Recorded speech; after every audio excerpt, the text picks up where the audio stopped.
नमस्कार। तो आज फिर से लाई हूँ मैं रविंद्रनाथ ठाकुर की कहानी। पिछले संडे को हमने पढ़ा था अनधिकार प्रवेश। उसमें एक स्त्री के चरित्र के बारे में हमें बहुत गहराई से पता चला। हमें पता चला कि मन की कितनी परतें होती हैं। एक मन जो कितना कठोर होता है एक स्तर पर, वो मन कितना कोमल हो जाता है अगर किसी प्राणी के प्राण बचाने हो। आज मैं उपस्थित हूँ आप लोगों के सामने उनकी बहुत, माला जी, रिमझिम जी नमस्ते, उनकी बहुत ही प्रसिद्ध कहानी नष्टनीड़, घर कैसे टूट बिखर गया, इसके बारे में कहानी नष्टनीड़। इस पर एक बहुत सुंदर फिल्म बनाई है सत्यजीत रे ने और उसका नाम है चारुलता। दरअसल सत्यजीत रे ने बहुत सही ढंग से पकड़ा है। भले ही उसमें जितने भी पात्र हैं उन सब के चरित्र को हम खुलते और उनको उभरते देखते हैं, लेकिन जो स्त्री का दुख है, चारू का जो दुख है या चारू का जो पात्र है, वो किस तरह से विकसित होता है या कहीं उसका विकास अवरुद्ध हो गया है, एक जगह जाकर के उसका कैसे विकास अवरुद्ध हो गया, और जब बोध है और नहीं भी है वाली जो स्थिति है, जो मन की वेदना है। दरअसल ये कहानी तो चारू की ही है। घर तो कुछ भी हो औरत का ही नष्ट होता है, क्योंकि घर के दायरे में काफी हद तक वो बंधी रहती है। ये बात हम जानते हैं कि ये बात 20वीं सदी के आरंभ की है, आरंभिक दिनों की है, जब ये कहानी लिखी गई। 100 साल में दुनिया बहुत बदली है। दुनिया बदली है, लेकिन मन के भाव बहुत जगह पर वैसे ही हैं जैसे इस कहानी में है, और बहुत जगह पर बदलाव भी आया। खास तौर से हमारे महानगरों की लड़कियों में बड़ा बदलाव है। Usha, thank you very much, आपको देख के बहुत बहुत प्यार आ रहा है, और जो फोटो लगाई है उसको देख के तो और भी ज़्यादा प्यार आ रहा है। तो भैया तुम भी ऊपर से सुन लेना, नष्टनीड़ कहानी सुना रही हूँ। राजीव, मेरी बात सुन रहे हो ना? तुम भी ऊपर से सुनना। तो जो खास तौर से महानगरों में पढ़ी लिखी लड़कियों में ज़िंदगी बहुत बदली है, और इसीलिए यह कहानी जब हम सुन रहे हैं आज, तो हम समय को देखेंगे, उस समय को देखेंगे, चरित्र को देखेंगे। गहरे बैठते हैं रविंद्र की सबसे बड़ी खासियत यह है कि गहरे बैठते हैं, और बिना कुछ कहे, बिना कुछ ज़्यादा जताए, वो आपको मनुष्य हृदय में ऐसा लगता है जैसे कि वो टूर दे रहे हैं। समय भी बोलता है, सीधे सीधे नहीं, उस वेदना में समय बोलता है। और यही वो कहानियां हैं, यही वो रचनाएं हैं जिन्होंने हमारे जो हमारे स्त्री की जो पराधीन सुख सपने ही नाही वाली जो बात है, उस पराधीनता को कम करने में बहुत मदद की है। और खुद रविंद्र का जो पात्र है भूपति अमल, वो किस तरह से उसको विकसित कर रहे हैं, यह भी देखिएगा। मैं कोई भी किसी के भी प्रति कठोर नहीं है, लेकिन स्थितियां कुछ ऐसे बन पड़ती हैं कि नीड़ नष्ट हो जाता है। तो कहानी शुरू करें। एक बहुत बड़े जमींदार, खूब धनी मानी व्यक्ति, उसके घर की कहानी है ये, और उसका नाम है, जैसा नाम वैसा ही धन, भूपति। तो भूपति को वैसे तो कुछ काम करने की जरूरत न थी, लेकिन कभी कभी भाग्य में बदा होता है कि आप काम किए बिना जी नहीं सकते। चाहते तो वो आराम से बिना काम किए मटर गश्ती करते हुए खा सकते थे, लेकिन भूपति का तो जन्म ही हुआ था काम करने के लिए। सो वो खूब पढ़ते लिखते भाषण देते, क्योंकि उनको अंग्रेजी पर बड़ा अधिकार था, और जब लोग उनके अंग्रेजी की प्रशंसा करते तो वह युवक फूला न समाता, और सभा और इन सोसाइटियों में या कहीं भी मौका तलाश करके अंग्रेजी बोलता, संपादकों के नाम पत्र लिखता, और इस तरह से जब उसकी वाहवाही होती तो बड़ा खुश होता। ये युवक करीब कुछ मेरे ख्याल से 24-25 साल का होगा, उम्र नहीं बताई है, लेकिन एक जगह पर कहा है कि अरे मुझ जैसा बूढ़ा रोने लगा। तो मैंने जब अनुमान लगाया तो उम्र करीब उस समय उस व्यक्ति की रही होगी 36-37 साल। लेकिन उस समय जब ये कहानी लिखी जा रही थी, तब हम भारतीयों की जो एवरेज एज थी वो 40 से भी कम थी। उस समय 35-36 साल का आदमी अपने आप को बूढ़ा ही कहेगा। तो इस बात को भी ध्यान रखें। शब्दों को बड़े जब पढ़ते हैं हम लोग तो एक एक शब्द पर इस तरह का ध्यान देते हैं और समय को देखते हैं कि कौन सा समय में लिखी जा रही है। एक जगह तो मुझे बड़ा वो लगा कि 36 साल का आदमी अपने आप को बूढ़ा कह रहा है। फिर मुझे ध्यान आया कि नहीं, एवरेज एज उस समय कितनी थी ये देखना है।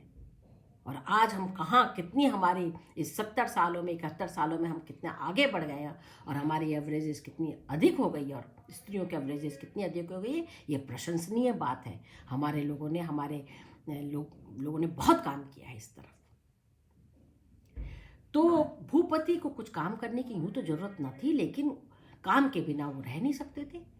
और जब पत्र लिखते और पत्र प्रकाशित होता तो बड़े फूले समाते। संपादकगण उनके पत्रों की देखते रहते थे, क्योंकि वो इकोनॉमिक्स के अच्छे जानकार थे। उन्होंने अर्थशास्त्र पढ़ा था और इसीलिए ऐसी चीज़ें जो एनालिसिस करें गवर्नमेंट के बजट को, गवर्नमेंट की जो कोई भी नीति आई, कोई नई पॉलिसी आई, उसको जब एनालिसिस करके लिखते थे किसी उस पर, तो उसको उसकी तरफ लोग देखते थे। उनकी एक पत्नी बालिका बधू बहुत कम उम्र की रही होगी, 5-6 साल में उस समय शादियां हो जाती थी। और पहली बार ऋतुमती हो जाए जब लड़की पाते। दीदी प्रणाम, आशीर्वाद देते रहिए उषा दीदी। चित्रा जी नमस्ते। तो उषा दीदी हैं, बाप रे बाप। तो ये जो शादियां 5-6 साल में हो जाती थी और पहली बार जब लड़की ऋतुमती होती थी 13-14 साल में, तो मान लिया जाता था कि अब ये इसका गौना हो जाना चाहिए। लड़की को अब चला, गवना माने अब जाए, लड़की गौना हो गया, गवन करें उनका। प्रणाम दीदी। तो जब ये तो अपना लिखने पढ़ने में मस्त, और धीरे धीरे वो लड़की जो है वो बाल अवस्था को से लांग करके अपने यौवन में प्रवेश करती है। और यौवन में प्रवेश करने के बाद उसके माता पिता उसे भूपति के घर रवाना कर देते हैं। भूपति के माता पिता नहीं है। भूपति के पास जब वो आती है तो भूपति तो व्यस्त है, और उससे पहले उनका जो साला है उमापति, उसने बैरिस्ट्री पास कर ली है। और उमापति उनके पास आता है, बोलता है तुम क्या इस तरह से लिखते रहते हो, ऐसा करो कि अपना पत्र निकालो, उसमें मजे से लिख सकते हो, खूब लिख सकते हो। तुम एक पत्र थोड़ी लिखने लायक कि एक चिट्ठी लिखो, तुम संपादक के नाम चिट्ठियां लिखने लायक नहीं हो तुम बहुत बड़े, तुम्हारी अंग्रेजी के क्या कहने। खूब प्रशंसा की और उनको कहा कि मैं सब देख लूंगा, बैरिस्टर तो हूं मैं, देख लूंगा, और चलो हम लोग साझा यानी पार्टनरशिप में एक अखबार निकालते हैं। भूपति को ये प्रस्ताव बहुत पसंद आया। लिखने का वैसे भी उनको बड़ा शौक था और अपना अंग्रेजी दिखाने का, अंग्रेजी लिखने का, अंग्रेजी भाषा करने का बहुत शौक था उन्हें। तो उन्होंने तुरंत अखबार निकाला। जब तुरंत अखबार निकाला, अभी चारू ने घर में प्रवेश किया, उमापति ने चारू के जब आए तो उन्होंने मतलब अपनी बहन को छोड़ने आया तो एक प्रस्ताव किया, और तुरंत फुरंत हमारे भूपति ने अखबार निकाल लिया, अंग्रेजी का एक अखबार निकाल लिया। जब अंग्रेजी का अखबार निकाल लिया तो चारू बहुत उमंग के साथ, जैसे कि लड़कियां नवयौवनाएं उमंग के साथ आती हैं कि पति के साथ ये बात करेंगी और आएगा तो ऐसे बोलेंगी, ऐसे सजेंगी, ऐसे संवरेंगी, खूब माने साज श्रृंगार सब कुछ करके वो इंतजार करती। और पति को तो समय ही नहीं, क्योंकि तो अखबार निकाल रहा है। 12 घंटे, 14 घंटे, 16 घंटे वो उसी में लगा रहता है, क्योंकि उसको नशा था अखबार अपने उसका। और वो भूल गया कि पत्नी उसका इंतजार करती है। पत्नी के मन में दुख की छाया देख करके एक दिन एक स्त्री ने कहा कि तुम थोड़ा समय बिताया करो इसके साथ। और इसके साथ ही एक और चीज हुई, जो चाव होता है, उत्साह होता है एक दूसरे को नए नए रिश्ते बनने का, नए नए ढंग से जानने का, उसकी आदतों को जानने का, उसके पसंद नापसंद को जानने का, उसके स्पर्श को जानने का, उसके चुंबन को जानने का, ये सब का तो अवसर नहीं मिला। और दोनों इन सब के अवसर के बिना ही दोनों एक दूसरे के परिचित हो गए। ऐसा हो गया, उनमें परिचय हो गया। वो पति पत्नी के गांठ में बंध गए। वो जो सुख था, जो नव यौवना का, नव विवाह का जो सुख है, उसके बिना ही वो एक दूसरे के परिचित हो गए, एक दूसरे को जान गए। वो क्या खाता है ये पता चल गया, नौकरों ने बता दिया। वो उसको सोने में कौन सा रंग, उसको पहनने में कौन सा रंग पसंद है, सोते समय कौन सा बिस्तर, कैसे रंग का बिस्तरा चाहिए, ये सब उसे पता चल गया। और बिना उस जो छोटी छोटी चीज़ें होती हैं, छोटे छोटे जो आनंद होते हैं, उसके बिना ही वो एक दूसरे को जान गए। लेकिन हमारी चारू बहुत उदास रहती थी। ये तो अपने मस्त रहते थे भूपति महोदय, खूब काम में लगे रहते थे, खूब आनंद पाते थे, खूब उनका संतोष उनको मिलता था, और चारू उदास रहने लगी। तो एक दिन पड़ोस की एक औरत ने कहा कि चारू बहुत उदास रहती है, काहे नहीं तुम उसको थोड़ा सा समय देते हो? भूपति ने कहा, हाँ हाँ बिल्कुल सही कह रही हैं, उसको किसी की संगी की जरूरत है, और संगी की जरूरत है। उमापति, आप जाइए और अपनी पत्नी को यहीं ले आइए। मंदा आएंगी तो इनका मतलब वो हो जाएगा, इनको संग साथ मिल जाएगा, इनको आनंद हो जाएगा। तो उमानाथ गए और अपनी पत्नी को ले आए, मंदा को। और भूपति ने समझ लिया कि अब तो काम खत्म हुआ, क्योंकि अब उसको एक साथी मिल गई। वो अपना और ध्यान से करने लगे। उनको उसी समय बजट आ रहे थे, नए नए कानून बन रहे थे, नए नए नियम बन रहे थे, कहीं सीमाएं तय की जा रही थी, कहीं मतलब पता चल रहा था चीन के साथ सीमा हमारी तय हो रही है, तो कभी कहीं और सीमा तय हो रही है, कहीं बंगाल का कुछ हो रहा है, सब चल रहा था। तो भूपति इसी में बहुत व्यस्त रहने लगे। इसी बीच एक और चीज हुई, और वो ये हुआ कि भूपति का फुफेरा भाई अमल, जो थर्ड ईयर का विद्यार्थी था, उसका घर में पदार्पण हुआ। क्योंकि भूपति ने कहा कि तुम अच्छी अंग्रेजी जानते हो, जरा मेरे पास बहुत काम है, तुम गीता नमस्ते, मीना जी नमस्ते, तो तुम ऐसा करो कि तुम प्रूफ पढ़ दिया करो। तो प्रूफ पढ़ने वो आने लगा, और आने लगा तो रनिवास में भी प्रवेश हुआ देवर जी का। चारू बहुत खुश हुई। उसको खुशी इस बात की भी रही कि एक ऐसा व्यक्ति था जो उसके लिए किताबें ला देता था, उससे मान मनुहार करता था। भाभी, बौदी, बांग्ला में बौदी बोलते ना, भाभी आज तो मुझे ये खाने का मन है, ऐसे झोलदार मछली बनती या केले के पात में मछली पका देती तो बड़ा अच्छा लगता। चारू को कोई काम ना था, घर में बहुत नौकर चाकर थे, सब महाराजिन सब थे, महाराजिन। और अब तो मंदा भी आ गई थी, तो सारा प्रबंध वही देखती थी। प्रेस का प्रबंध देखते थे उमा, और घर का प्रबंधन देखती थी मंदा। लेकिन फिर भी कुछ काम करना, किसी के काम आऊं, ये तो सबको अच्छा लगता है ना। नवनीत जी नमस्कार, सबको अच्छा लगता है। जिनको मैंने नमस्कार नहीं किया है उनसे माफ़ी, क्योंकि मैं जिस नाम पर मेरा निगाह चली जाती है मैं बोल देती हूँ, इसलिए प्लीज़ माफ़ कर दीजिएगा। कोई सबके लिए नमस्कार है मेरे मन में। तो और सबका स्वागत है, आप लोग आए तो मेरा मान बढ़ा। तो सब मतलब ये आए तो भाभी पता है गुलूबंद चाहिए, एक कढ़ा हुआ गुलूबंद। आजकल सारे कॉलेज के लड़के हाथ का कढ़ा हुआ गुलूबंद पहन रहे हैं, बहुत अच्छी कढ़ाई वाला, आप बना दीजिए ना। और भाभी को काम मिल जाता, और भाभी उसके बदले कहती कि तुम मुझे ये पढ़ा दो, मुझे ये किताब ला दो, इसके बारे में समझा दो। तो दोनों में खूब छनने लगी। उसके डिमांड का हक नहीं था, और इसकी ये थी कि क्या बात कहें, मतलब इसको तो समय बहुत मिल गया। फिर एक दिन ऐसा हुआ कि वो लोग दूरबीन से कुछ देख रही थी अपने उसमें, और बहुत घर के बाहर एक बहुत बड़ा जमीन खाली थी, और उसमें सिर्फ एक ही पेड़ था आमड़े का, पूरी जमीन खाली थी। चारू ने कहा, अमल सुनते हो, चलो यहाँ पर बगीचा बनाएंगे हम लोग, चलो नीचे चलो। तो गई वो, और तब तुरंत ही मतलब देखो बगीचे में क्या क्या होगा। एक तो पोखर बनेगा, ठीक है, पोखर में घाट बनेगा। अच्छा, घाट बनेगा, उसकी सीढ़ियाँ और सब चीज़ें तो बिल्कुल संगमरमर में बनेंगी। अमल तुरंत ही कॉपी पेंसिल लेकर के बैठ गया, और उसने लिखना शुरू किया कि भाभी को क्या क्या चीज़ें चाहिए इस बगीचे में। बिल्कुल बहुत बढ़िया गार्डन, ईडन गार्डन जैसा बनना चाहिए बगीचा भाई। अच्छा देखो, ऐसा करेंगे, उसमें आम का पेड़ लगाएंगे और एक अच्छा सा खपड़ैल का झोपड़ी भी बनाएंगे, खपड़ैल वाली, घास फूस वाली नहीं, खपड़ैल वाली झोपड़ी बनाएंगे और उसमें हिरण रखेंगे।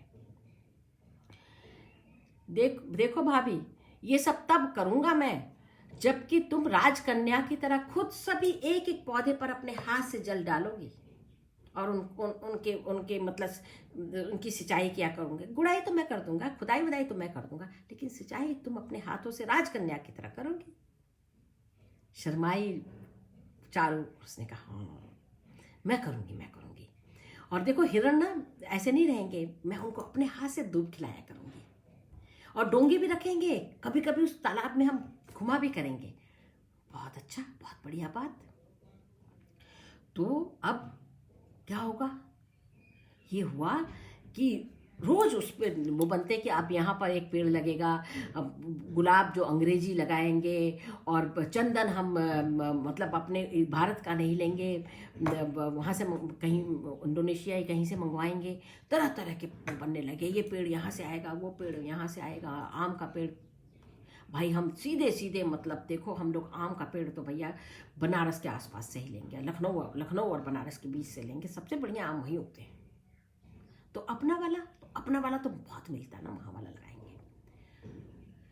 ये सब बहुत दिन लग करके इस पर एक खाका बन गया और जब इसका एस्टिमेट लगा तो पता चला ओहो, ये तो चारों के जो हाथ खर्ची मिलती है उससे तो होगा नहीं, भैया से मांग लेते हैं। अमल ने सुझाया, भैया से मांग लेते तो हमारा डिज़ाइन थोड़ी होगा, वो तो साहब को बोल करके वहाँ का डिज़ाइनर बुलवा लेंगे और वो डिज़ाइन बना देगा, वो हमारी बात भी नहीं सुनेगा, वो साहब वाला डिज़ाइन अपने हिसाब से बना देगा।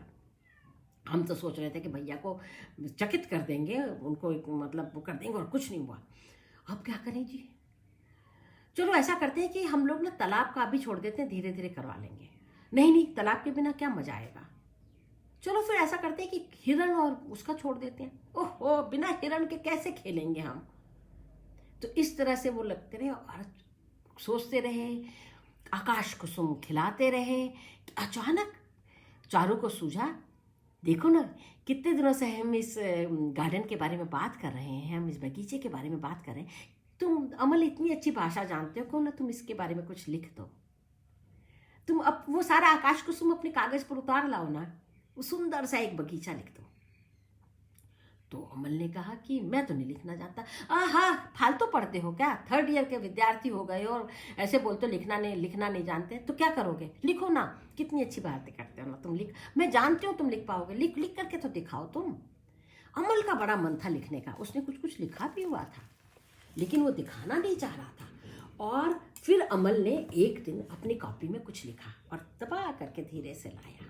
क्या लिखा था कॉपी में, क्या वो पढ़ देता इतनी जल्दी?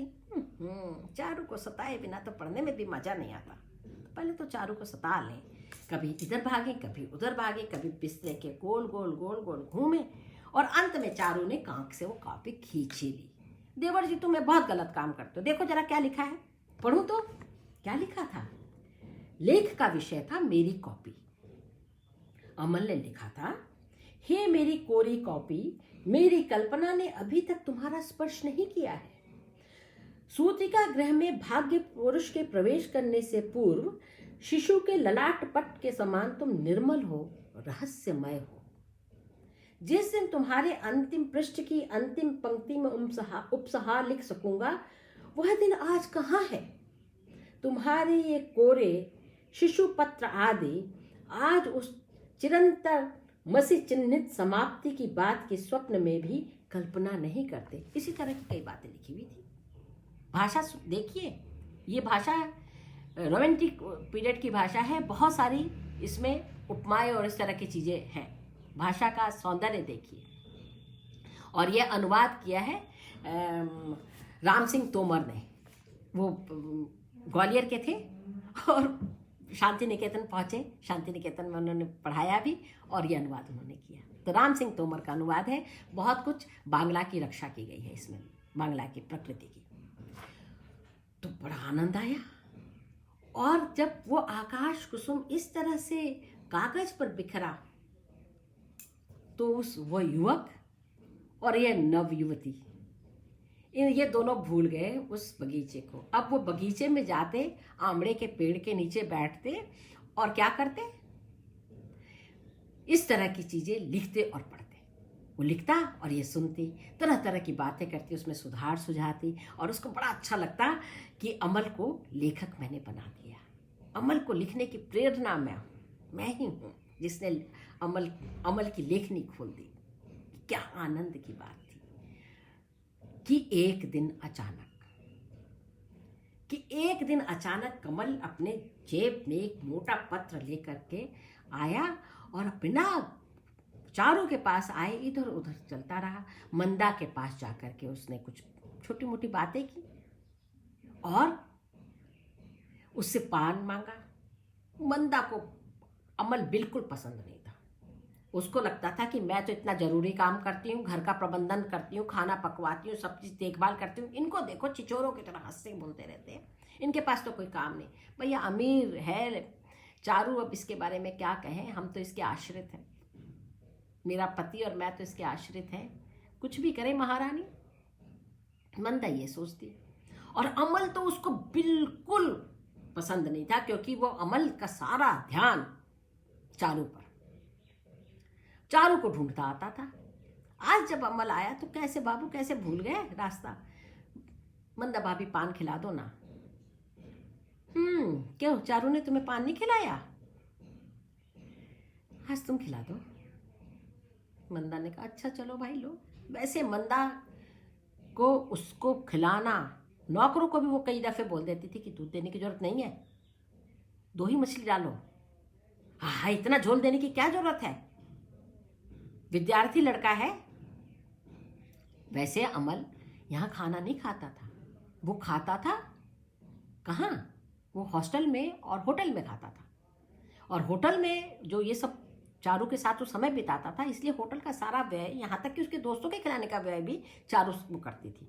और इसके साथ ही अमल ने पिछले ही दिनों एक फरमाइश करती थी चारू के सामने कि सारे के सारे लोग हाथ का बना हुआ जूता जिस पर कढ़ाई हुई है, ऊनी कैसमेंट जैसी कढ़ाई हुई है, कैसमेंट पर जैसे हम लोग काटते हैं उस तरह की कढ़ाई वाले सारे राजघराने के लड़के आजकल वही पहन कर आ रहे हैं।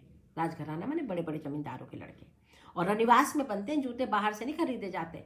भाभी तुम मेरे लिए एक बना दो ना, मुझे मैं नहीं बना सकती, तुम्हारी सारी की सारी जिद मैं पूरा करती रहूं, मैं नहीं कर सकती ये काम। अब चारू कैसे कहे कि उसे तो आता ही नहीं बनाना, ये कैसे बता दे, हिट ही ना हो जाएगी। वो बस इसी तरह से सताया करती, फिर बना करके दे दिया करती थी पहले भी, लेकिन ये काम उसको सचमुच में नहीं आता था। गुलूबंद की कढ़ाई की बात और थी, इसकी बात और थी, ये काम तो बिल्कुल भी नहीं आता था उसे। अब क्या हो, अब कैसे हो। तो उसने कहा, बोलती मैं नहीं बना सकती, तुम बाजार से खरीद लो। और उस पर वो जिद करता कि मैं बाजार से नहीं खरीदूंगा। अब जब अमल कॉलेज चला जाता तो वो धीरे धीरे कढ़ाई सीखने लगी। और एक दिन उसने अमल को बुलाया, खाना ठंडा हो रहा है, खाना ठंडा हो रहा है, आओ ना अमल। बहुत अच्छे से लोटा वोटा लगा करके पार्टी पर थाली सजा करके उसको ढक दिया गया था ताकि धूल मिट्टी ना आए। छत पर खाना लगा दिया गया था। अमल आया और उसने जैसे ही कपड़ा हटाया, जूते की जोड़ी सुंदर कढ़ाई के साथ उसमें रखी हुई थी। चारू हंस पड़ी, अमल हंस पड़ा, और फिर चारू उस जूते को उठा करके भाग खड़ी हुई। अमल उसके पीछे पीछे, चारू जूते के साथ आगे आगे। ये खेल चलता रहता था, हरदम चलता रहता था। यहाँ तक कि जब अमल ने कहा कि मैं लिख नहीं सकता, तो उसने कहा कि नहीं तुम लिख सकते हो। अच्छा सोचो कि मैं लिखूंगा तो तुम मुझे क्या दोगी, मांगो क्या दोगे तुम्हें। तो अमल ने क्या कहा जानती हैं आप लोग। अमल ने कहा कि भाभी ये जो मेरा वो है ना, क्या बोलते हैं, मॉस्किटो नेट, मच्छरदानी, इसके ऊपर वाली उस पर मैं खुद अपने हाथ से फूल पत्ते बना दूंगा, तुम उसको काट देना। मच्छरदानी को कौन कढ़वाता है, बेवकूफ बात करते हो तुम तो हरदम।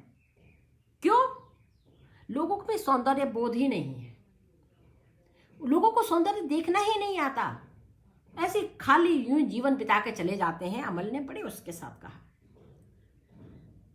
चारू को ये बात खल गई थी। उसने कहा ठीक है, तुम जिस लिखोगे, जब अपना लेख पूरा कर लोगे तो मैं तुमको कर देना, मैं तुम्हारी कढ़ाई कर दूंगी। क्योंकि चारू नहीं चाहती थी कि कोई उसको बोले कि उसमें सौंदर्य बोध की कमी है। अमल ने यहां तक कहा था कि 100 में से केवल 5% लोग ऐसे हैं जिनमें सौंदर्य बोध है। तो उसको बड़ी खुशी हुई कि अमल के साथ उसमें भी सौंदर्य बोध है।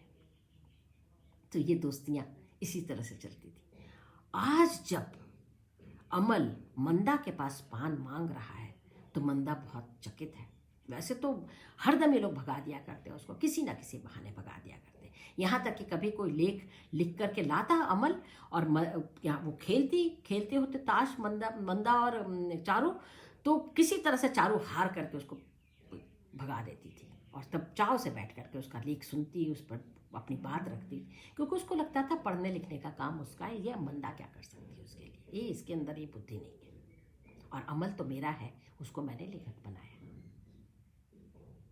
तो आज जब आया अमल तो चारू उसका इंतजार करती रही। थोड़ी देर बाद वो आया तो देखा कि जेब भरी हुई है। उसने कहा क्या लेकर आए हो, सुनाओ ना। तो उसने कहा नहीं बस, नहीं सुनाओ। झपट करके उसने उसकी जेब से निकाला, और निकालने से पहले ही अमल ने उसको हाथ से ले लिया, उसके हाथ से, और खोल करके पन्ना उसके सामने रख दिया। यह एक पत्रिका थी सरोरूह, जिसमें अमल का लेख छपा था। पत्रिका में लेख छपा देख करके चारू को समझ में नहीं आया वो खुश हो या ना हो, क्योंकि ये तो इन दोनों के बीच की बात थी। ये सब लोग पढ़ेंगे अब, अभी तक तो खाली मैं ही पढ़ती थी अमल का लेख। अमल का लेख लिखा हुआ मेरा ही था, ये शब्द मेरे थे, क्या सब लोग पढ़ेंगे? क्यों तुम्हें खुशी नहीं हुई? अरे क्यों नहीं खुशी हुई, दिखाओ तो। सरोरूह में छपना कोई छोटी बात नहीं है भाभी। संपादक लोग 100 लेख मना करने के बाद 1 लेख छापते हैं, बहुत बड़ी बात है, बड़ा सम्मान है। जबकि वास्तविकता ये थी कि संपादकों को लेख मिलते नहीं थे, और जैसे ही कोई लेख मिलता झपट पड़ते थे उस पर। लेकिन भाई अपनी इमेज भी तो बनानी है अमल को। तो अमल ने खूब इमेज बना रखी थी कि सरोरूह में छपना कोई बड़ी बात नहीं। यहां तक कि वो एक अन्य जो उसी के समान लेखक था मनमथ नाथ, उसकी वो बड़ी बुराई करता था, क्योंकि दोनों की भाषा शैली लगभग एक सी थी। लेकिन वो क्या कहता था, जैसे वो बोले कि आसमान में वो विचर रहा है, तो ये क्या बोले, ये बोलते थे कुष्मांड तुम छा गए हो छत पे, अरे मुझे, मैं केले की घवर हूं, अरे मुझे अपने छांव में छुपा लो। इस तरह से कह के मजाक उड़ाता था उसके लेख का। अमल बहुत चिढ़ता था मनमथ से। तो जब अमल ने देर की थी तो उस समय चिढ़ाने के लिए चारुलता ने मनमथ नाथ का लेख पढ़ रही थी, और अमल गया और उसने सरोरूह दिखाई। तो कहाँ तो चिढ़ाना था, कहाँ मन ही मन एक धक्का सा लग गया चारू को। और उसके बाद लगातार लेख छपते रहे। अब अमल का लेखन मेरा नहीं है, सबका हो गया। यहां तक कि रमणियों के पत्र आने लगे, अब तो और ज्यादा। अब अमल को तो नशा हो गया लिखने का, छपवाने का, सभा सोसाइटियों में जाकर भाषण देने का। जगह जगह उसको सभा से निमंत्रण मिलते और वो जाता और लोग बहुत खुश होते। चारू जहां एक और खुश होती अपने अमल के उत्कर्ष को देख करके, वहीं उसे लगता है कि कहीं कोई गलती हो गई, काश कौन सा दिन था जैसे मैंने कह दिया कि इसको लिखो। अब मैं क्या करूं? और जैसे जैसे अमल का यश बढ़ा, वैसे वैसे मंदा की निगाहें फिरी।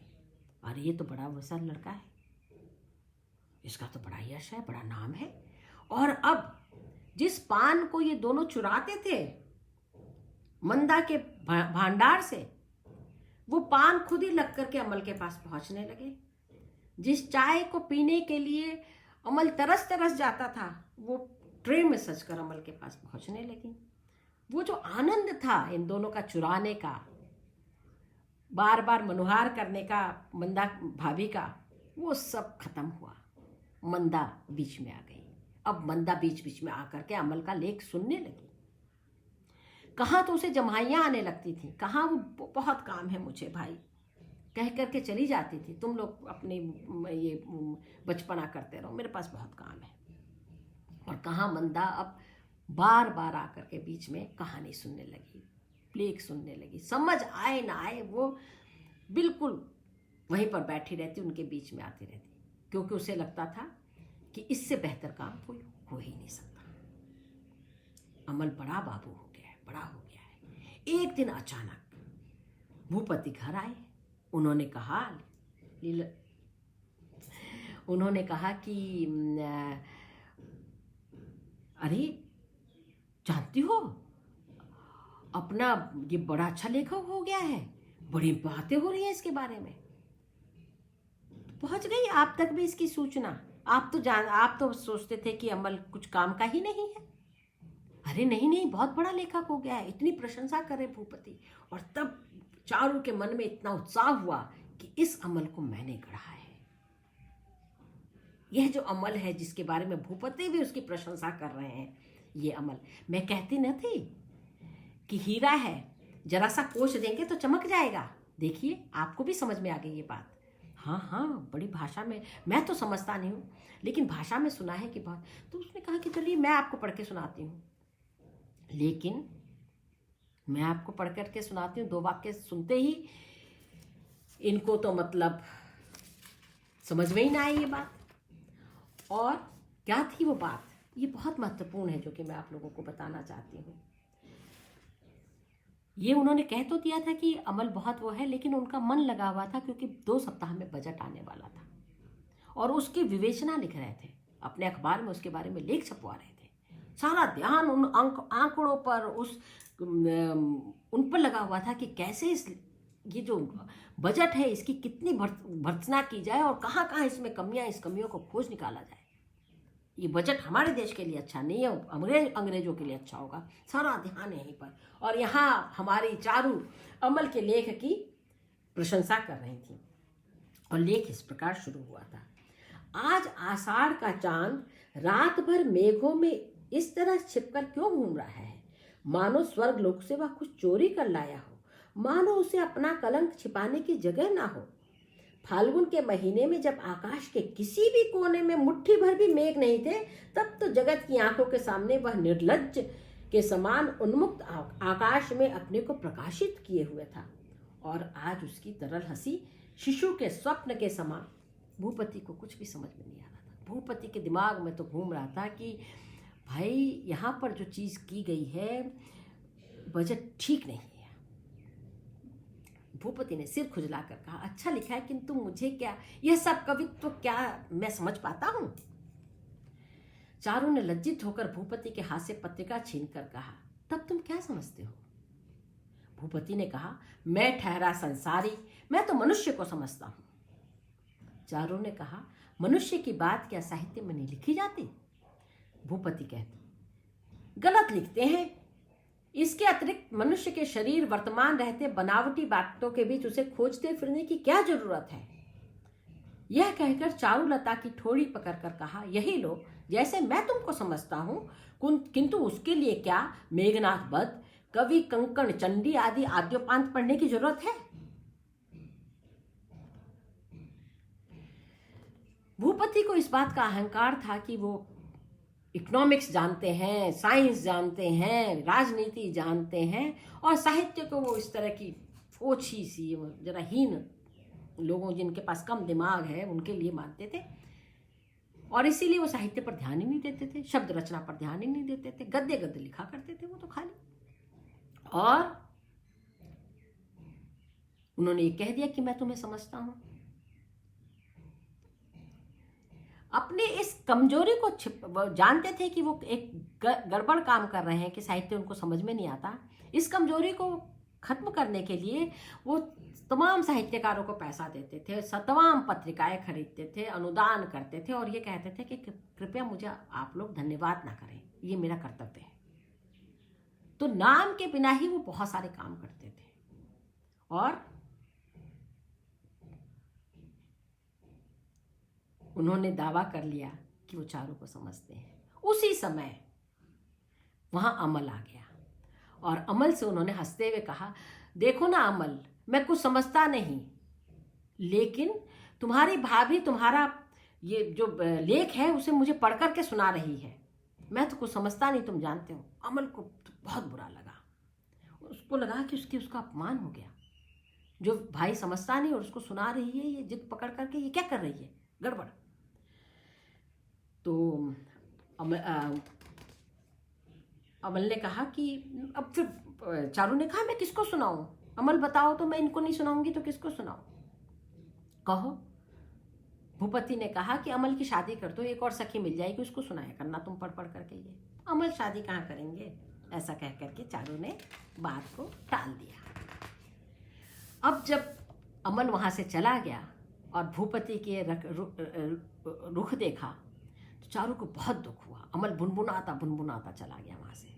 अमल को, चारू को बहुत ज़्यादा बुरा लगा और उस दिन से उसने ठान लिया कि अब वह भी लिखेगी। क्या वह नहीं लिख सकती? उसके पास भी तो भाषा, वो इतना पढ़ती है। और वो अमल के लेख सामने रख करके, क्योंकि आदर्श अमल का लेख सामने रख करके वो लिखने लगी। लेकिन जो लेख वैसा बिल्कुल अमल की तरफ बन पड़ता तो बोलती, इसमें तो कुछ है ही नहीं, अमल है तो अमल का लेख जान पड़ता है, कह कर वो फाड़ के फेंक देती। बहुत दिन इसमें बीते। अमल बहुत व्यस्त हो गया था, पढ़ाई, सभा सोसाइटी, प्रूफ का काम, अपना लिखना। तो ये बैठ करके चुपचाप लिखा करती। और एक दिन उसने कहा, मैं नहीं लिख सकती, मेघ, आकाश और चंद्रमा, ये सब मैं नहीं लिख सकती। तो क्या लिखूं मैं, क्या लिखूं? मेरे गांव में एक काली मंदिर था, काली तला। उसकी माँ जागृत थी और उसमें बहुत सारी कहानियां हैं। तालाब है उसमें और अंधकार में कितना रहस्य था उसमें। और मैं कैसे चली जाती थी बच्चों में, उसमें छुप जाती थी। लोग क्या क्या ना कहते थे वहां पर आकर के, कैसी कैसी बातें करते थे, कैसे कैसे मांगते थे काली से। जागृत मंदिर था ना। वही बात लिखूंगी। आरंभ तो अमल की तरह, लेकिन धीरे धीरे जब मन रचा तो उसकी अपनी एक सरल, स्निग्ध, ग्रामीण भाषा, सहज बोध भाषा विकसित होती गई और वो लेख उसने लिख दिया। मन में तो था कि अमल को पढ़ाए, लेकिन संकोच बहुत था कि कैसे पढ़ाए। कि एक दिन अचानक जब वो बैठी हुई खिड़की के पास अपने बाल बिखेरे हुए बैठी हुई लिख रही थी और बीच बीच में पेंसिल से, जैसे हम लोग ऐसे करते हैं ना सोचते हुए, ऐसे कर रही थी, धीरे से अमल आया और उसने देखा कि यह लिख रही है, चारू कुछ लिख रही है। उसने फट से खींच लिया और पढ़ा। अरे तुम तो लिखने लगी। नहीं दो मेरा, देवर जी ऐसे नहीं प्लीज मेरा वो दे दीजिए। कैसे दे दो, मैं तो पढ़ूंगा, कहकर अमल उसे ले गया। और मैं इसकी कॉपी करके छपवाऊंगा। नहीं, बिल्कुल नहीं, बिल्कुल नहीं। ये देखेंगे तो, स्वामी देखेंगे तो क्या कहेंगे? तो खुश होंगे कि मेरी बीबी लिखने लगी, वो तो मुझे इनाम देंगे। तो ना,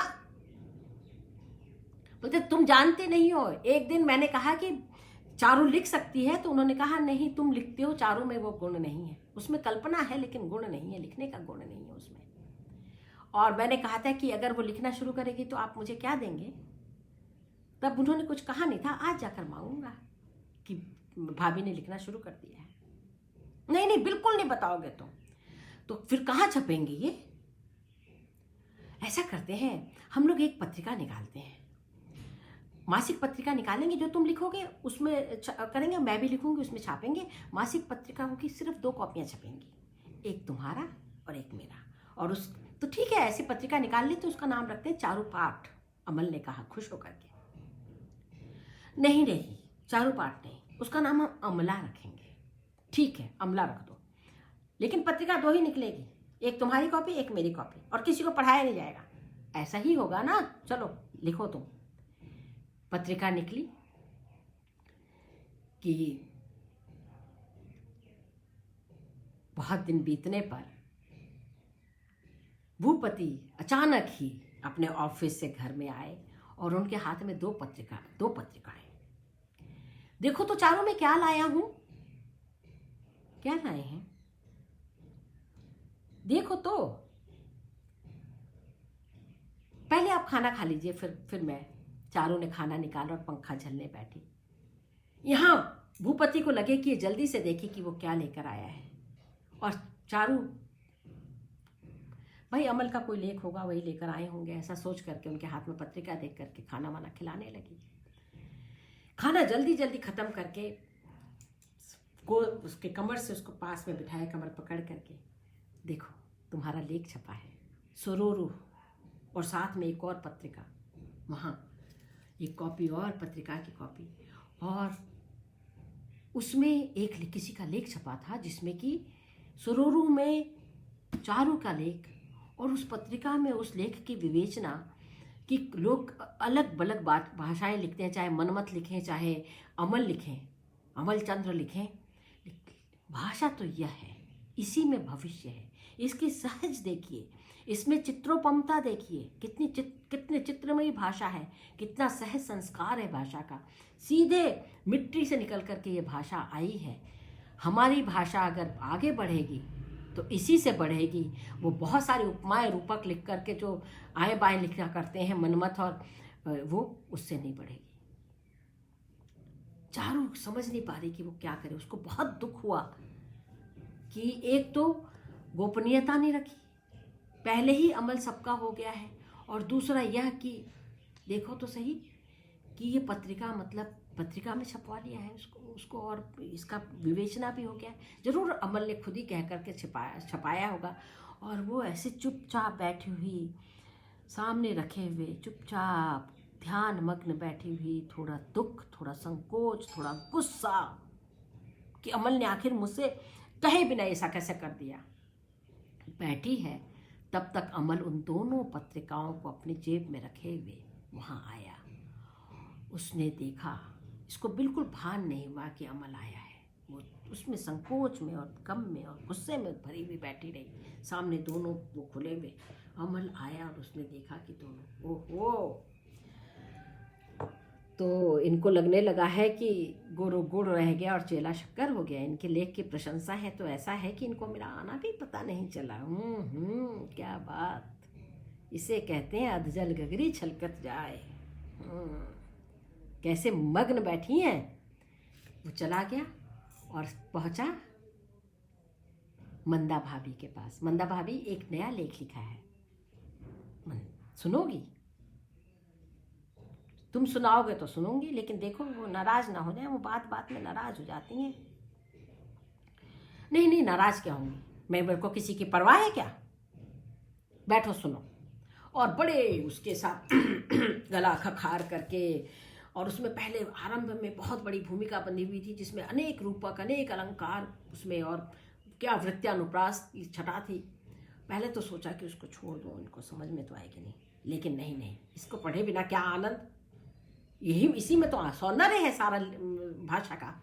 उसने खूब गला खखार के जोर जोर से पढ़ना शुरू किया। इधर हमारी उसकी भी तंद्रा टूटी। सुना कि आवाज आ रही है मंदा के कमरे से। अरे, मंदा को आज नया लेख सुनाया जिसका इतने दिनों से मैं इंतजार कर रही थी, मंदा को सुना रहे हैं। उफ, ये क्या हो गया। वहां गई कि चलो मैं सुन लेती हूँ चारू, लेकिन वहां मंदा ने देख लिया कि कोई छाया आई है, दरवाजे से कोई छाया पड़ी है। ऐसे बैठे हैं, इधर से आई छाया, मंदा ने छाया देख ली, लेकिन जैसे ही छाया देखी तो उसको बिल्कुल इग्नोर करके और चातकी की तरह एक टक निगाह लगा करके और सुनने लगी। बड़े मन में भाव, मुंह पर भाव ला करके चढ़ाने के लिए खूब सुनने लगी। अमल को पता न था कि चारू आई और चली गई, वो तो अपने लेख में मस्त। और मंदा, जिसको पता था, उसने उसको वेलकम नहीं किया, क्योंकि वो बताना चाहती थी कि अमल मेरा भी सम्मान करता है। अब तुम ही नहीं हो अमल के जीवन में, अमल मेरा मान करना जानता है, स्नेह करता मुझसे। और अब अमल को मैं पहली बार वो लेख, पहला नया लेख मुझे भी सुनाता है। जाकर के धड़ाम से दरवाजा बंद किया तो तंद्रा इसकी वो लेख पढ़ने का, वो इसका भी ध्यान भग्न हुआ। तो मंदा ने आंखों आंखों में इशारा किया कि महारानी आई थी और गुस्से में, क्योंकि तुम यहाँ बैठे हो देवर जी, तो गुस्से में जाकर के उन्होंने दरवाज़ा बंद कर दिया। जाओ जाओ, गुस्से में है, प्रकट बोली, जाओ जाओ, गुस्से में है, मैं तुम लोगों के बीच में खाम खा आ जाती हूँ। अमल तुम वहीं जाओ, उनको लेख सुनाओ, मैं क्या समझूंगी, मैं ठहरी बुद्धू गंवार। किसने कहा तुम्हें गंवार? नहीं नहीं, तुम उनको जाकर मनाओ। नहीं नहीं, मैं यहीं सुनाऊंगा और पूरा लेख ही सुनाऊंगा। किसने? मैंने भाभी तुम्हें कभी गंवार नहीं कहा। तुममें तो कितना विकास हुआ है। कहाँ तो तुम्हें लेख सुन करके जिम्हाई आने लगती थी, कहाँ तुम इतने ध्यान से लेख सुन रही हो। और पूरा लेख सुना करके बिना चारू के दरवाजे को खटखटाए, बिना उसके पास गए, चला गया और कहा, कितनी ओछा दिमाग है भाभी का। कोई व्यक्ति, एक ऐसा व्यक्ति जो कि साहित्य में बिल्कुल प्रवृत्त नहीं था, वो आकर के सुनने लगा और इनको इतनी चिढ़ मच गई। इतना ओछा दिमाग भी नहीं होना चाहिए, इतनी चिढ़ मच गई। उस दिन जब भूपति आए तो जरा सा घुमा फिरा करके चारू ने कहा कि भैया की तो बिल्कुल परवाह नहीं करती भाभी, और सारा दिन अमल अमल करती रहती है। संयोग ये हुआ उसी वक्त कि भूपति खाना खा रहे थे। चारू ये बात कह रही थी कि वहां से मंदा के गरजने की आवाज आई। पहले तो बोलने की, फिर गरजने की। क्या अमल ने खाना खा लिया? जी बीबी, खा लिया। अमल के पास पान पहुंचाया कि नहीं? नहीं, अभी तक नहीं पहुंचाया। उसको पान का कितना शौक है। तुम लोगों को कुछ भी होश नहीं रहता कि अमल को पान मिला कि नहीं मिला। जाकर के जल्दी से पान पहुंचाओ, बढ़िया से बीड़ा लगाना। नहीं नहीं नहीं, वो वाला अपना मत लगाओ, मेरे डब्बे से लेकर जाओ, मैंने उसके लिए खास तैयार करके रखे हुए। ये गरजने की आवाज जब सुनी तो बात उनके भूपति के दिल में गड़ गई और उन्हें बड़ी खुशी हुई कि घर की जो मतलब अनुशासन है उस पर हमारी चारू का ध्यान है, कि अनुशासन ना भंग हो जाए। इस आहा क्या बात है। चारू के मन को समझना बड़ा अच्छा है। चारू को घर के अनुशासन का भान है। मैं उमानाथ को कहूँगा कि थोड़ा पत्नी पर ध्यान दे। ऐसा मन में सोचा भूपति ने और खाना खा करके और हंसते हुए कि ऐसा कुछ भी नहीं है चारू, तुम छोटी छोटी बातों पर वो करती हो, ध्यान रखती है, वो प्यार स्नेह करती है अमल से। स्नेह रिझाने में लगी हुई है वो अमल को। हाँ, बुला रही है, लड़का है हमारा वो। हाँ हाँ, लड़का है, कोई बुला नहीं कर रही, स्नेह से उसका ध्यान रख रही है। लेकिन चलो चलो, शांत हो जाओ, शांत हो जाओ, मैं देखता हूँ करके भूपति चले गए, मुस्कुराते हंसते चले गए। अब इनके लेख छपने लगे, एक आध और भी छपे। लिखती कि एक दिन जब वो बैठी हुई अमल के बारे में ही सोच रही थी कि वो अब आना ही उसने कम कर दिया है, कैसा निष्ठुर हो गया है, कि भूपति दोपहर बीतते न बीतते बड़ा चेहरा चिंता मग्न किए हुए आए और देखा तो ये तो उदास बैठी हुई है, अपनी बात कह ना सके। और बात क्या थी कि आज ही उनके पास एक चिट्ठी मिली जिसमें कि प्रेस का बहुत सारा, जो कागज वाले का बहुत सारी बकाया राशि लिखी हुई थी। उन्होंने कहा मैंने तो सारे पैसे भिजवा दिए। कहा नहीं, ये सारी बकाया राशि है। इसी बीच उनके पास अन्य जगहों से भी कई वो आगे और तगादे। बाजार में पता लगवाया तो पता चला कि बहुत जगह से उनके नाम की हुंडियाँ, उनके नाम पे हुंडियाँ वो कर दी गई हैं। बहुत माल असबाब, घर बनाने का बहुत सारा सामान उमानाथ ने खरीद लिया उनके नाम से, हुंडियाँ जारी कर दी हैं। बहुत लोगों से पैसा उगाह लिया है और जितना पैसा ये देते थे करने के लिए, उन सब पैसों को उसने अपने घर बनाने और अपने उस जमा पूंजी में डाल लिया है। उमानाथ का यह जो आघात था, विश्वासघात था, उसको सह न पाने के कारण ही भूपति वहाँ आए थे कि जा कर के इससे कुछ बात करूँगा, इससे कुछ स्नेह पाऊँगा। लेकिन चारू तो सोच रही थी कि अब अमल आता ही नहीं, क्या हो गया है, अमल तो आता ही नहीं। वो मैत्री जो थी उनके बीच में, जो दोस्ती थी, वो कहाँ, उसमें कहाँ ग्रहण लग गया। मंदा कैसे ग्रहण की तरह आ गई। भूपति चले गए उदास, हताश। और फिर एक दिन आकर बोले कि मैं इसका अमल का बहुत अच्छा एक विवाह का प्रस्ताव आया है। वर्धमान के वकील है रघुनाथ जी, उनकी बेटी का है। वो लोग विवाह करेंगे और अमल को आगे पढ़ने के लिए विलायत भेजेंगे, बैरिस्ट्री पढ़ने के लिए विलायत भी भेज देंगे। चारों ने मुस्कुरा के कहा अमल तो शादी करेगा ही नहीं। तो ने कहा नहीं, वो रघुनाथ जी का, वर्धमान का है, तुम मुझसे बात करो। तो क्या अमल ने मुझसे शादी करने से मना कर दिया? भूपति चौंक गए। क्या मैंने अमल से पूछा नहीं कि उसने तुमसे शादी करने से मना कर दिया? लेकिन क्या मैं अपना हक इतनी आसानी से छोड़ दूंगा? यह बात सुनकर के चारू को बोध हुआ कि उसने कहा है कि क्या अमल ने मुझसे विवाह को मना कर दिया?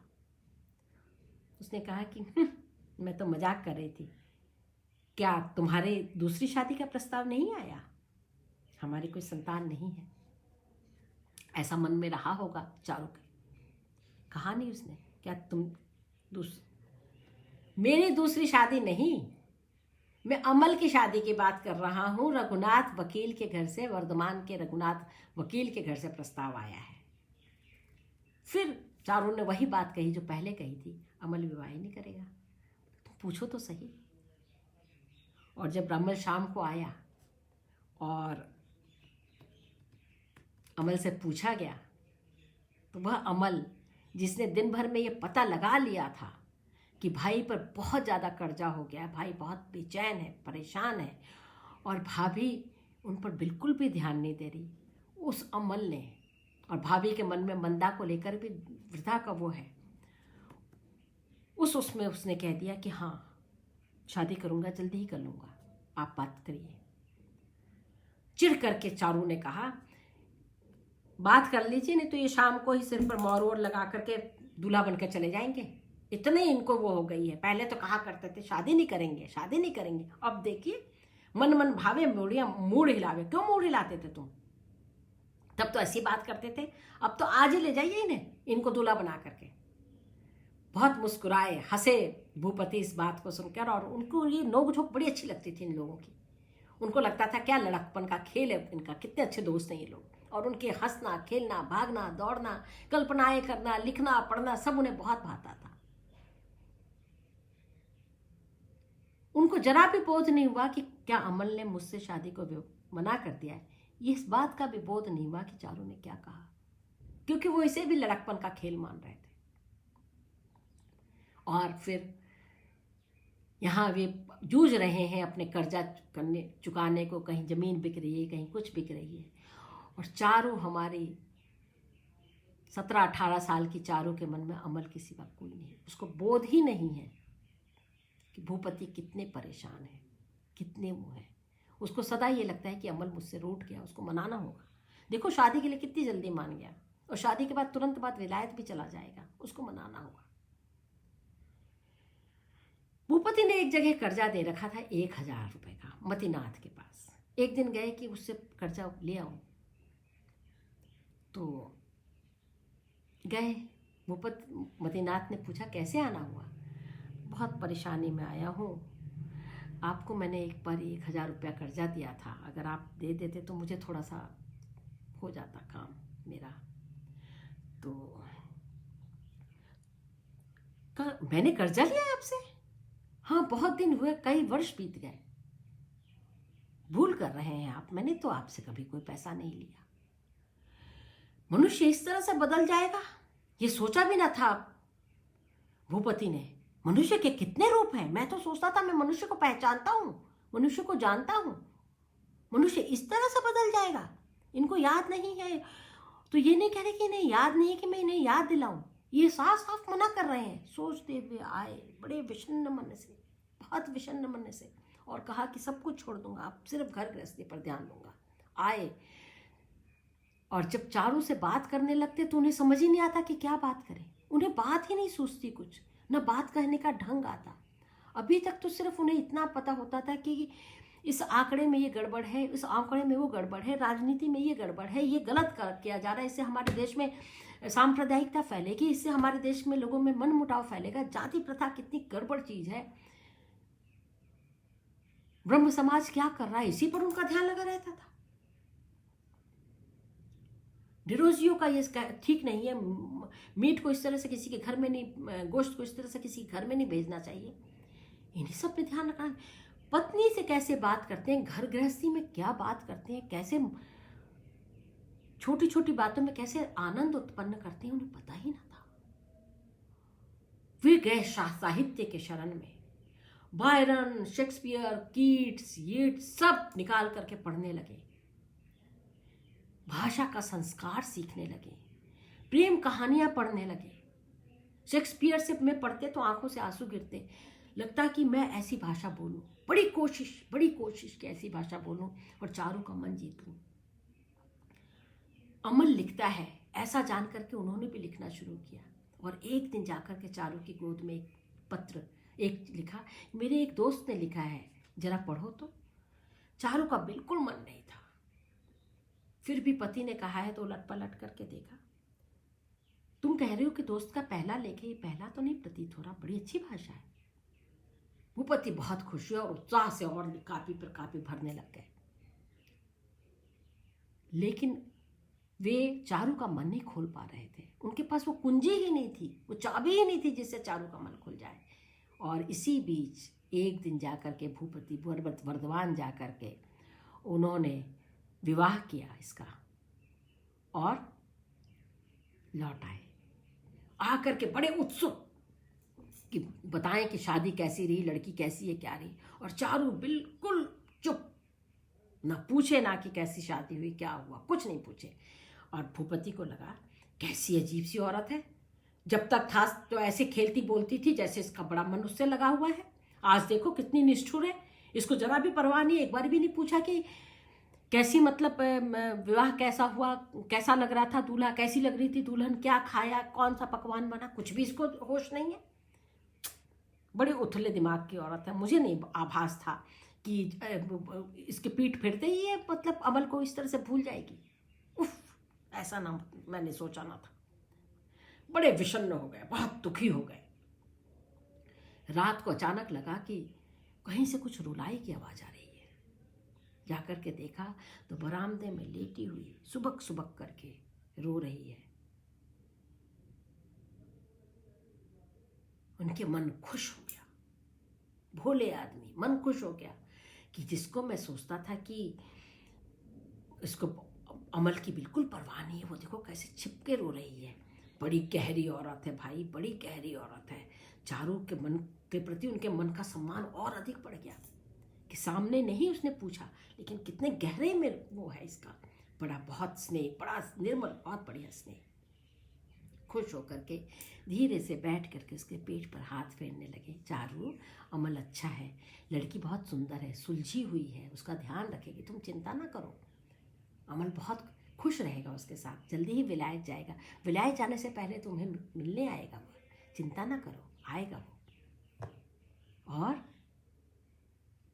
चारू धीरे से उठी, जा करके लेट रही, बस मन में एक बारी, एक वो कि अमल ने एक बारी आकर के मुझसे कहा होता, एक बारी मेरी बात सुनी होती, मैं उसे सुखपूर्वक विदा करती, खुश होकर के विदा करती, एक बारी अच्छे से विदा तो लिया होता उसने मुझसे।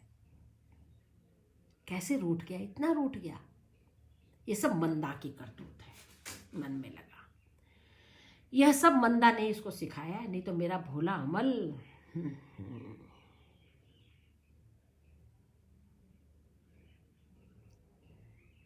अमल आया विलायत जाने से एक दिन पहले और भाभी से उसने कहा, क्या कहा उसने भाभी से कहा कि मैं जाता हूँ, भैया को खूब ध्यान रखना।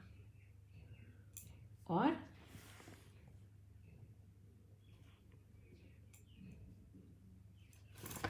कहाँ छुप गया वो अमल का कथन।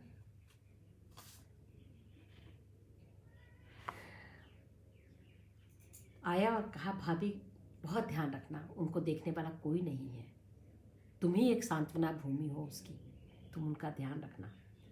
और उसके बाद अचानक ही उसे याद आया कि भूपति को कितना धोखा दे दिया गया है, कितने लोगों ने उसके साथ धोखा किया। तो बड़ी जोर से बोला, चूल्हे में जाए आषाढ़ का चांद और अमावस्या का आलोक, मैं बैरिस्टर होकर लौटने पर यदि भैया की सहायता कर सकूं तभी समझना कि मैं पुरुष हूं। मन में, अमल के मन में भूपति और इनके मन में अमल। इस बीच एक बात मैं आप लोगों को बताना भूल गई हूँ, मैं आपको बता दूँ कि जैसे ही वो चोरी और इसका पता चला उनकी बेईमानी का, और दुकान बाजार से लोग आकर के तगादा ना करने लगे कि उमानाथ ने अपनी गृहस्थी समेट ली। अमल आया और कहा कि इतनी तेजी से सामान क्यों समेटा जा रहा है। तो मंदा ने कहा, जिनको बहुत चिढ़ है ना हमसे, अब उनके आश्रय कैसे रहेंगे। उसने ये नहीं कहा कि पति ने चोरी कर ली इसलिए हम जा रहे हैं, ये बात छिप गई, यह बात छिप गई। और जिनको मुझसे बहुत चिढ़ है ना, उन्हीं की उससे मैं जा रही हूँ करके। और यह बात, इस बात से अमल बहुत चिढ़ गया था कि इतनी छोटे दिल की है मेरी भाभी कि जरा सी बात पर उसने अपनी भावज और भाई को घर से निकाल दिया। यह बात तो बाद में अमल पर खुली कि चोरी हुई, यह बात तब भी नहीं खुली संबंधों के रिश्ते की ओर देख करके कि बहुत सारी चोरी उमानाथ ने और मंदा ने की थी। यह बात ना खुल पाई, न चारू को ठीक से खुली और ना ही चारू ने तो सुना ही नहीं, सुनाने भी आए तो नहीं सुना। और अमल को भी बहुत ही थोड़ी पता चली। अमल सोचता रहा कि मंदा की वजह से चारू मुझसे दुखी है, चारू सोचती रही कि मंदा के कारण अमल मुझसे अलग हो गया। जब उसने कहा कि मैं बैरिस्टर बन के, वो बात भी उसने ना सुनी। और जब चला गया तो खूब रोई। बस अमल का मुख आंखों के सामने से नहीं जाता था। क्यों मुझे छोड़ के तुम चले गई हो, ऐसे नहीं जाना चाहिए था, एक बारी अच्छे से मिलके जाते, एक बारी मेरी बात सुन करके जाते, बस यही बहुत। कि एक दिन उसने कहा, अमल कैसा है। हाँ, उसकी चिट्ठी आई है, प्रणाम लिखा है तुम्हें। माल्टा से भी चिट्ठी आई, प्रणाम लिखा है तुम्हें, और कुछ नहीं लिखा ना। ठीक से पहुंच जाएगा तो करेगा। वो पहुंच गया, फिर चिट्ठी आई कि मैं पहुंच गया है अमल, मैं पढ़ाई में मन लगा रहा है। भूपति ने कहा, अच्छा। बहुत दिन तक जब कोई चिट्ठी नहीं आई तो चारू ने पूछा कि बहुत दिन से चिट्ठी नहीं आई, पढ़ रहा होगा, ठीक होगा, तार कर देता, चिट्ठी नहीं लिखने का इतना उसके पास समय था तो। अरे तार कोई आसान समझ रखा है, 100 रुपये लग जाते हैं तार में। अच्छा, 100 रुपये लग जाते हैं, ओहो बहुत पैसा है। ठीक है, ऐसा करके चलेगी, अच्छी बात है, ठीक होगा अमल। फिर और अब मंदा ने चारों ने अपने 2 भाग कर लिए। एक भाग जो पति की खूब सेवा करता, क्या खाना है, क्या पहनेंगे, क्या चीज़ पसंद है, क्या चीज़ नहीं पसंद, इसकी खूब सेवा। बात करने का यत्न भी करती, लेकिन बात हो नहीं पाती, दोनों में मौन पसरा रहता। और रात को उनके चरण की धूली लेकर सोती। और एक वो मन जिसमें सिर्फ और सिर्फ अमल प्रतिष्ठित था, वो मन का कपाट जब भी खुलता आंख से आंसू बहने लगते। एक दिन ने कहा कि चुचड़ा में मेरी बहन रहती है, जरा उससे मिलाओ, बहुत दिन हो गए। तो क्या बीमार है, भूपति ने पूछा। नहीं, पता नहीं क्यों मेरा मन थोड़ा सा उदास हो रहा है, एक बार उसका हाल चाल ले आओ। गाड़ी पर चढ़े हमारे भूपति और चले। रास्ते में इतनी भीड़ कि आगे जा ही नहीं पाए कि अचानक ही पोस्टमैन वहाँ आ गया। बाबू, तार है। अच्छा, तार है, लाओ।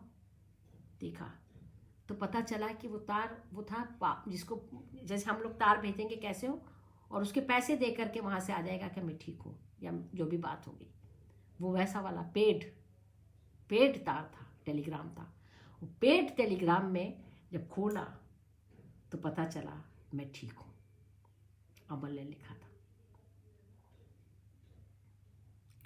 भूपति का दिल हाहाकार कर गया, हाहाकार मचाने लगा कि ऐसी क्या बात हुई। चारू ने पेट तार से उसका पूछा हालचाल, सिर्फ इसलिए कि एक पत्र उसके नाम पर आए, मेरे नाम पर नहीं, उसके नाम पर आए। इतना हाहाकार मचा कि घर आकर के देखा तो उनके पसंद के अंडे के पराठे तल रही थी ये, और उसको अंडे के पराठे देखकर तलते, मनोयोग से अंडे के पराठे तलते देख करके भूपति का हृदय फट गया। आह रे अबला नारी, शादी मुझसे हो गई है तो मेरे सारे सुखों का, मेरी सारी चीज़ों का ध्यान रखे हुए कि मुझे अंडे के पराठे पसंद है, मुझे मछली का ऐसा पकवान पसंद है, मुझे रसगुल्ला का ये वाला पसंद है, संदेश पका काचा संदेश नहीं, पका संदेश मुझे पसंद है, ये सब ध्यान रखे हुए औरत। आह, हम मन में इतना अमल के जाने का इतना दुख कि तार करके, पेट तार करके पूछ रही है। एकदम जैसे कि हृदय फट गया, दो भाग हो गया। चारू, मेरे लेख कहाँ है? मेरी कॉपी किधर है? रखा हुआ अलमारी में है, जल्दी से दो। अभी चाहिए? हाँ हाँ अभी चाहिए, मुझे ला करके दो। कढ़ाई उतार करके चारू ने चूल्हे पर से कढ़ाई उतारी और जाकर के अलमारी से लेकर के लियो, गुस्से से उसको उठाया। उसने, भूपति ने फाड़ा और आग में झोंक दिया। सारे लेख, सब चीजें जल करके राख, धू धू करके जलने लगे सब। और भूपति काला चेहरा लिए वहां से चले गए। सन्न खड़ी है हमारी चारू, सन्न खड़ी है, क्योंकि वहीं पर वो नीचे पड़ा हुआ है, वो तार, पेट तार। मैं ठीक हूं, 3 शब्द, मैं ठीक हूं, बस। तुम कैसी हो यह भी नहीं, मैं ठीक हूं। अमल।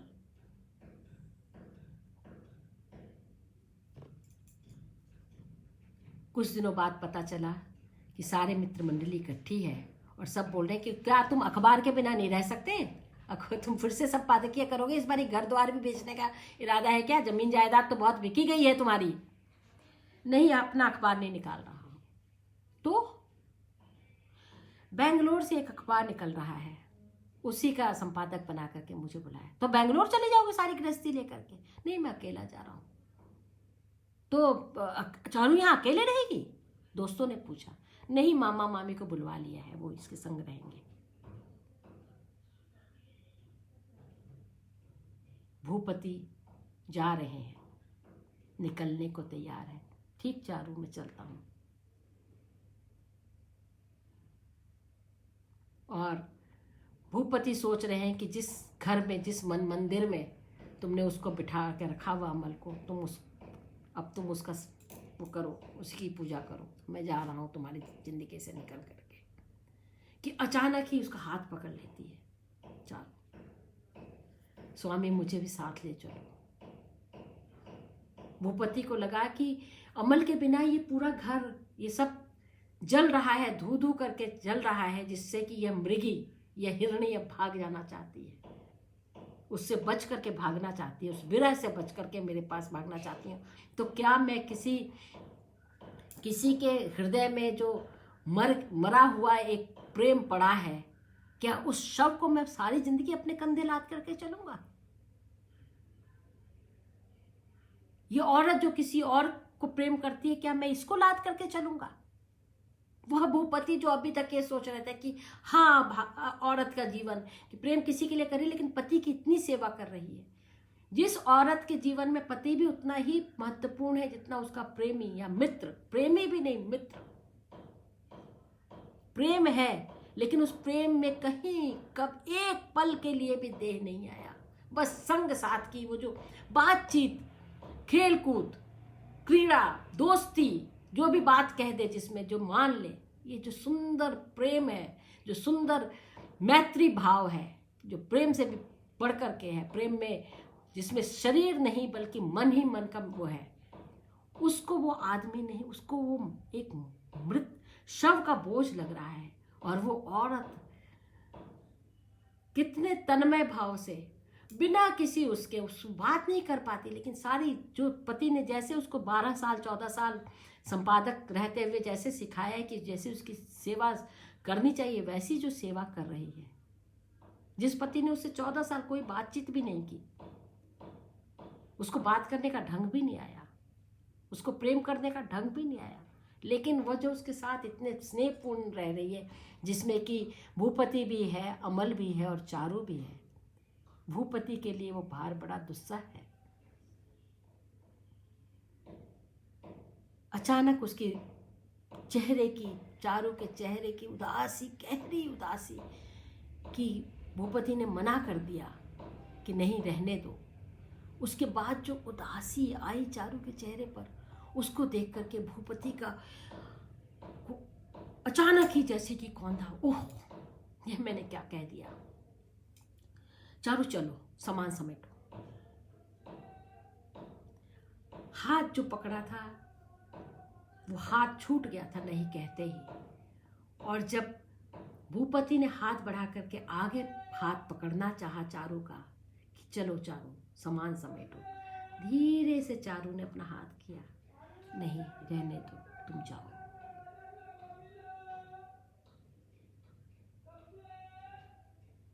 बीच में दरवाजा है, भीतर घर के भीतर चारू है, बाहर सामान लेकर के भूपति है, और चौखट उन दोनों को अलगा रहा है।